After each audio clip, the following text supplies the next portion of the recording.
Bien, amigos, estamos con Francisco Díaz Canseco Tábara, presidente del Consejo por la Paz. Pancho, buenas noches. Gracias por estar una vez más con nosotros. Muy agradecido por la invitación, más bien, Ricardo. Tus primeras impresiones en el primer día hábil del nuevo gobierno sobre el mensaje del presidente Ollanta. Bueno, pudo evitar la confrontación que generó como consecuencia de su mención al espíritu, los principios y valores de la Constitución de 1979. Creo que esto estaba de más. Él ha podido referirse a esa Constitución en otra oportunidad y jurar por el orden constitucional vigente, que además es lo válido. Creo que la reacción de Marta Chávez tampoco fue muy auspiciosa, que digamos. Pero en fin, ese es un tema que puede conducir a algo más que la lectura simple de lo que él dijo. Humala ha predicado la necesidad de convocar una asamblea constituyente desde hace mucho tiempo. Yo me pregunto, esta juramentación o este juramento evidentemente redactado con mucho cuidado, porque él no juramentó, a diferencia de Cheade y de la vicepresidenta, por la Constitución del 79, sino que juramentó por el espíritu de esa Constitución, cuidando las formas. No podría ser el preludio de una campaña pro convocatoria de una asamblea constituyente para ir a las reformas de fondo que él quiere realizar y que son evidentemente de izquierda marxista. Yo creo que este puede ser el telón de fondo de esa declaración. En segundo lugar, para mí fue muy significativo. Yo conozco a los Humala de muchos años y tengo mucho respeto y amistad, especialmente con los padres de Ollanta Humala, cuando él se levantó y dijo que le agradezco a mi padre la formación que me ha dado. Don Isaac Humala es un viejo militante comunista estalinista. Esa es la formación que le ha dado a los hijos en su casa. De manera tal que esto también hay que recordarlo. Como lo comenta en una columna de Expreso el día de hoy César Campos, Ollanta Humala es un hombre de izquierda. Lo que pasa es que en el follaje de centro y de derecha que lo ha acompañado después de la primera vuelta, muchos se han cegado con las luces de este desplazamiento de Humala de la izquierda hacia el centro y creen que él es un converso.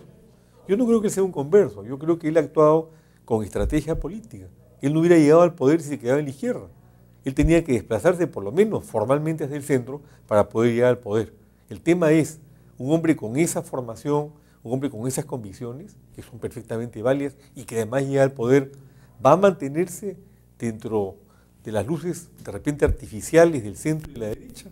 ¿O va a ir, como él mismo lo ha dicho, gradualmente hacia la gran transformación, desplazándose luego paulatinamente hacia la izquierda? Estás escribiendo un poco la historia de Chávez en Venezuela, ¿no? O sea, Chávez empezó, tengo entendido, algo parecido con un gabinete bastante heterogéneo, con gente vinculada a sectores de centro derecha, empresariales, y poco a poco fue virando. Entonces, ¿no le concedes, Pancho, digamos, el beneficio de la duda, la posibilidad de que sea realmente un converso? Es bastante escéptico por lo que escucho. Yo trato de ser realista, trato de no cegarme con, repito, los fuegos artificiales del desplazamiento del centro, porque en todo caso, dentro de la vieja estrategia marxista-leninista, como tú recordarás, Ricardo, está la de dar un paso atrás para luego dar dos adelante. Así es. Él no hubiera llegado jamás al poder si no se desplazaba hacia el centro. Si él mantenía el mensaje radical de la primera vuelta, si él preservaba el plan de gobierno que presentó el Jurado Nacional de Elecciones, no llegaba jamás, no hubiera llegado jamás. Claro, lo ayudaron un novelista que sigue novelando en la política peruana, infortunadamente, que es Vargallosa, y que debería quedarse en lo que es un gran escritor, un gran literato, un gran novelista, y no meterse en política. Pero conjuntamente con esta ayuda, lo ayudó también la buena voluntad de mucha gente y, por supuesto, los tremendos rechazos que generaba la candidatura de Keiko Fujimori. Pero el tema es, ¿va a mantenerse en esa posición? Él ha sacado un 32% de gente que estoy seguro que ni leyó su plan de gobierno, pero que corresponde a lo que nosotros en el Consejo por la Paz, en nuestro pronunciamiento del 5 de julio, denominamos el pago de la deuda social. Aquí hay un tremendo descontento social con un sistema que funciona políticamente, pero no funciona socialmente. A esa gente apeló Humala exitosamente porque los demás, los neoliberales, los de la derecha, los del centro, los que fungen de centro izquierda, ninguno se dio cuenta. A esa gente, pero, y sobre todo en el sur del Perú, básicamente, ¿no? Que es donde nos ven muchísimo. Pero tú lo miras hasta ahora, y por ejemplo, este señor tan desconcertado en el que se ha convertido Alejandro Toledo, le echa la culpa de la derrota a Alan García, a PPK, al pobre Carlos Bruce, ¿sí?, a las 11.000 vírgenes, y no se da cuenta que perdió por sí mismo porque no captó la ola del país, no captó la onda en la que estaba un país que requería con justicia que se pagara la deuda social. Eso es lo que ofreció y lo que ha venido moviendo desde hace muchos años Humala. Por eso obtuvo la votación que sacó en la elección anterior y por eso es que ha ganado finalmente esta elección. ¿Cuál crees que debe ser entonces el rol de la oposición en el Perú, digamos, de los partidos políticos en primer lugar y de los organismos de la sociedad civil en general, empezando por el Consejo Peruano por la Paz, por ejemplo, para los próximos 2 años? Yo te propongo un debate. ¿Hay o no hay partidos políticos en el Perú?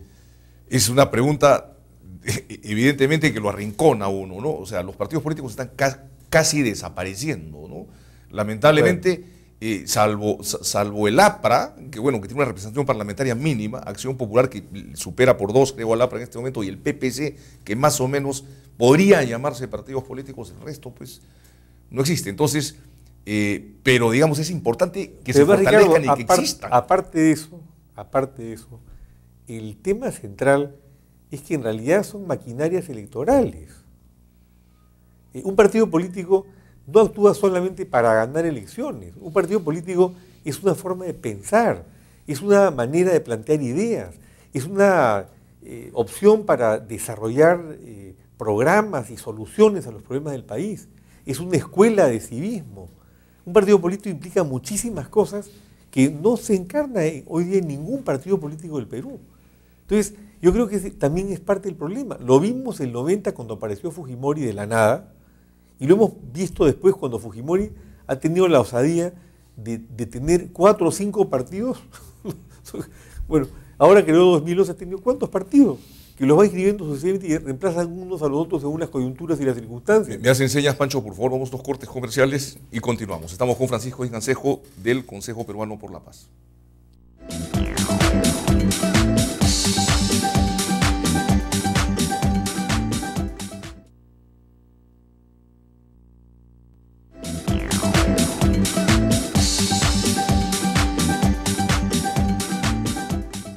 Bien, Pancho, entonces los partidos políticos prácticamente no existen, lamentablemente, en el Perú, prácticamente, pero siempre hay pues rezagos de gente, digamos, consciente, de gente que piensa que los partidos políticos deben ser lo que tú dices, ¿no? Digamos, lugares en donde se hagan propuestas al país, en donde haya una real participación ciudadana. ¿Sabes qué cosa?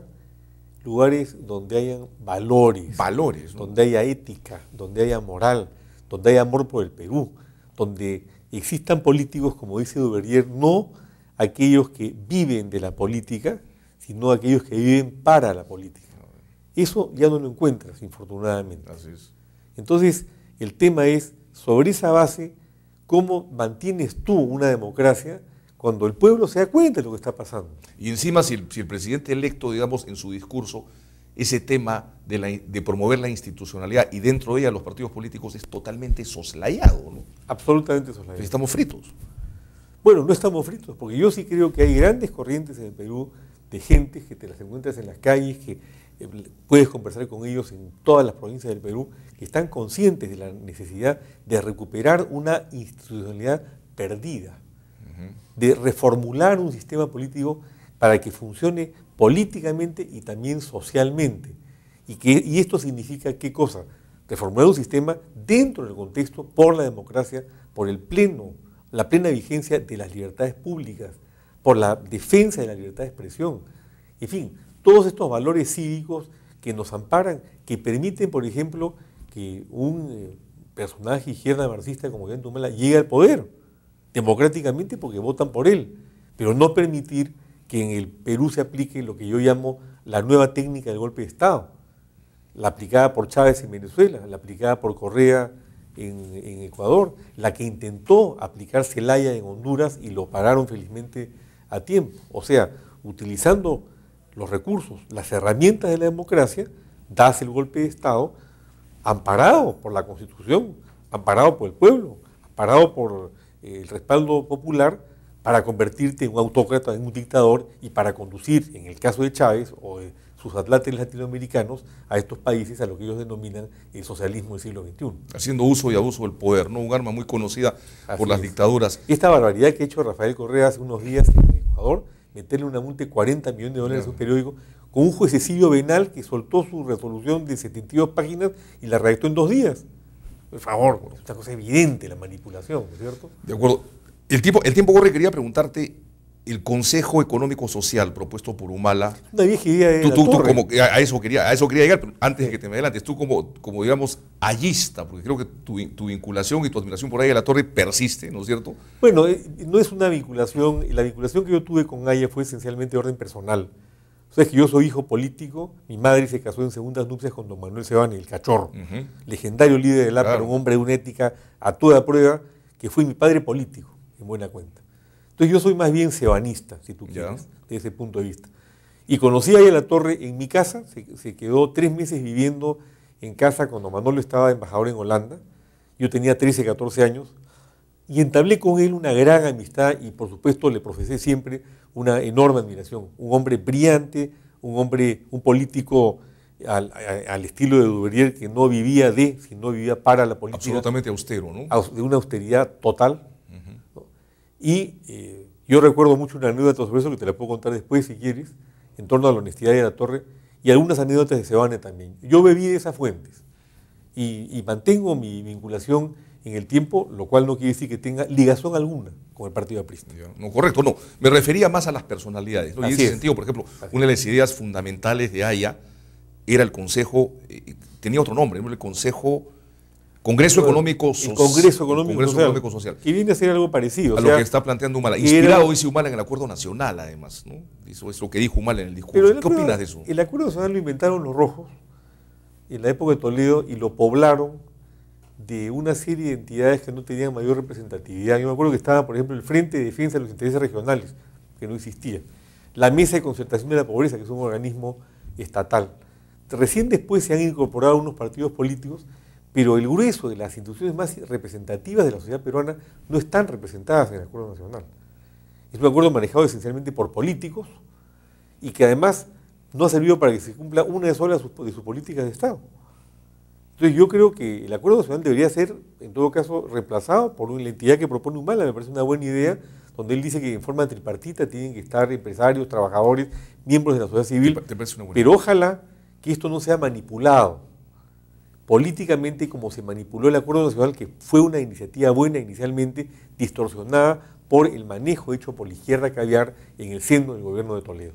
Yo creo que como hay varios caviares metidos en el gabinete y mucha influencia de ellos en este gobierno, de repente Humala cae en esa trampa, en la medida en que Humala realmente se ajuste a la hoja de ruta y prefiera el camino de la democracia a la ruta de una gran transformación que conduzca pues al autoritarismo y al marxismo-leninismo.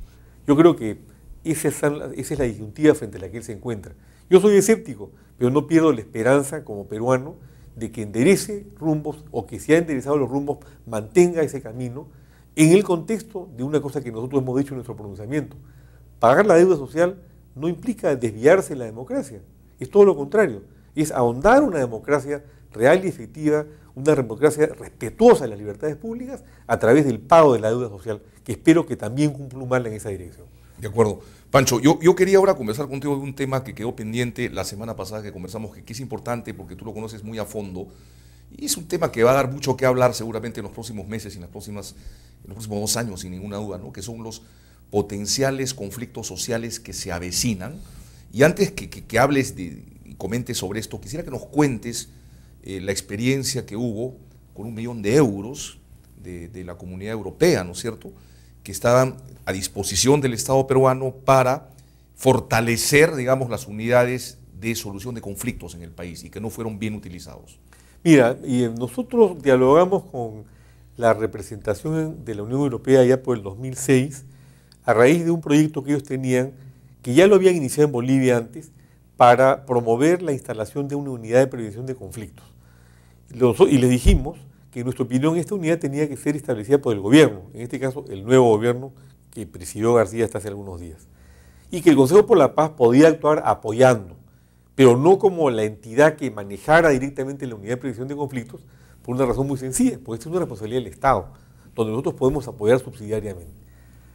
Luego de esto me enteré que ya había una unidad de prevención de conflictos creada o creándose o en vía de creación en la presidencia del Consejo de Ministros, en las postrimerías del gobierno de Toledo, creo que dirigida por el psicólogo, psiquiatra Rodríguez Rabanal, que era muy amigo de Leán Carp. Finalmente, nos enteramos que se había creado una unidad de prevención de conflictos y como los conflictos, como ocurrió durante todo el régimen de García, se fueron acumulando y creciendo y expandiendo y jamás se resolvían, salvo cuando ya era un conflicto real. Ha batido todos los récords el gobierno García en conflictos. Todos los récords. Y además en la forma como enfocaba el problema. Entonces yo hice una denuncia en Canal 7 ya hace algunos años, ahora un par de años, y curiosamente llego a mi oficina después de la denuncia a las 7:30 de la mañana y una persona me llama y me dice, doctor, lo llamo de la presidencia del Consejo de Ministros, se identificó, me dijo, yo he trabajado en la unidad de prevención de conflictos, se han gastado $1 millón y no han hecho absolutamente nada y no están haciendo nada. ¿Se tiraron $1 millón en qué? ¿En pagar sueldos? No sé, pero sería interesante que este gobierno lo investigue. Ya. Esa es una cosa importantísima, ¿no? ¿No es cierto? Por supuesto. Porque habiendo el millón y además la asesoría técnica de la Unión Europea que estaba trabajando en el tema en otros países, ¿por qué no se hizo nada sobre la materia?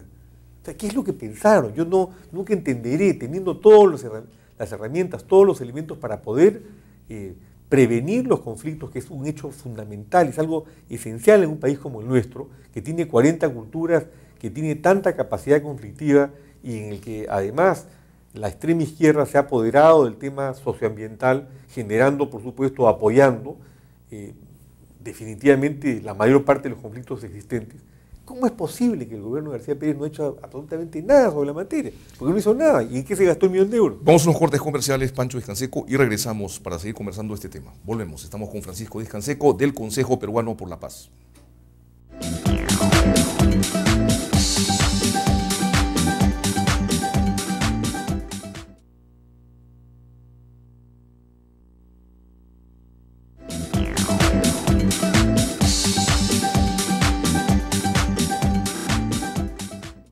Bien amigos, estamos conversando con Francisco Díaz Canseco Tábara del Consejo Peruano por la Paz de un tema de vital importancia para la nueva administración.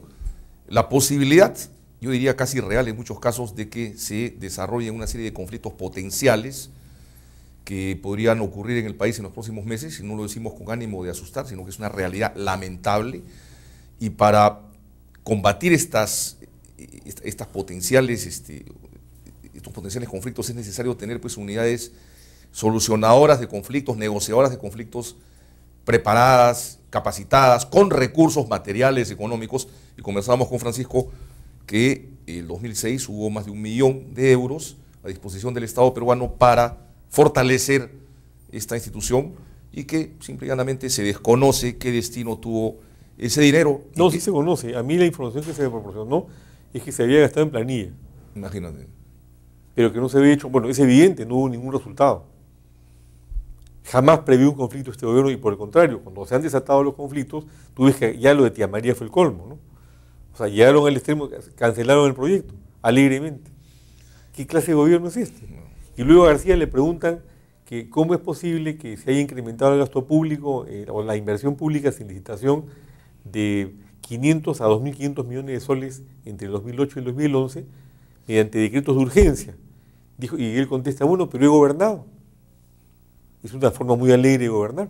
Así es. ¿No? Gastarse 80 millones en el Estadio Nacional y cerrar proyectos porque no tiene manejo, absolutamente ningún manejo de orden social. Yo creo que ahí, por ejemplo, hay una frase que he recogido del discurso de Humala que me parece importante, significativa y que merece el apoyo. Cuando él dice que, hablando del crecimiento con inclusión social, dice, hay que desterrar en la sociedad peruana la práctica de la exclusión en un país plurilingüe y multicultural. Exactamente es lo que ha pasado. Nosotros no hablamos, digamos, aquí estamos hablando en castellano, pero nos entienden los aymaras, nos entienden los quechuas, nos entienden las etnias amazónicas, como conversábamos el otro día, que tienen hasta guaraní hablan, porque este es un mitimada que hicieron los tienen una españoles en la época cosmovisión distinta. que tiene una cosmovisión totalmente distinta a la nuestra. ¿Y cuánto se ha avanzado en esa dirección? Y yo lo que quiero retrotraer es lo que dijiste en el segmento anterior, ¿no? Que hay, digamos, intereses creados de ciertos sectores de cierta izquierda a la que le conviene mantener este status quo, digamos, de unidades solucionadoras de conflictos débiles, con pocos recursos para ellos reinar, ¿no? Es un poco eso, ¿no? Es un poco como lo que yo me pregunté a mí mismo cuando el presidente de Colombia se iba a reunir, ¿te acuerdas?, en la frontera de Colombia con Tiro Fijo para firmar la paz con la FARC. Y yo, en mi calidad de presidente del Consejo por la Paz, hubiera ido. Dije, me aposté a mí mismo, Tiro Fijo no va a firmar el documento. Porque ¿qué hace un guerrillero jubilado? Se va a su casa. ¿A qué casa? ¿Al bosque? ¿A dónde? ¿Qué va a hacer? Su razón de ser es la lucha, la guerrilla. 40 años pegando balazos, matando gente, etcétera. Bueno, y evidentemente hizo lo que tenía que hacer. Desairó al presidente de Colombia y dijo que no firmaba, no tenía la seguridad que requería para poder concurrir a la ceremonia y se zurró en el asunto. Y lo mismo pasa aquí. ¿Qué hace un agitador retirado? ¿A dónde se va? ¿Cómo terminó Hugo Blanco? Bueno, estaba casado con una sueca, creo. Se fue a Suecia o algo por el estilo. Entonces, estos agitadores profesionales, yo recuerdo mucho un diálogo que sostuve con el secretario general de CONACAMI, después de una entrevista radial. Palacín. No me acuerdo el nombre. O de repente otro. Era el secretario general hace unos años. En la época en que se suscitó el conflicto por el agua, que Yanacocha tenía $5 millones sentados en una cuenta corriente para el tema del agua. Miguel Palacín fue. Bueno, y ellos salieron a hacer las marchas y todo lo demás. Entonces hubo dos extremos. En un extremo, don Alberto Benavides, con su experiencia y su sabiduría, dijo con toda franqueza, la mina, que es manejada por los gringos, no se ha sabido manejar. No ha habido diálogo y no se ha ido a las soluciones. ¿Por qué?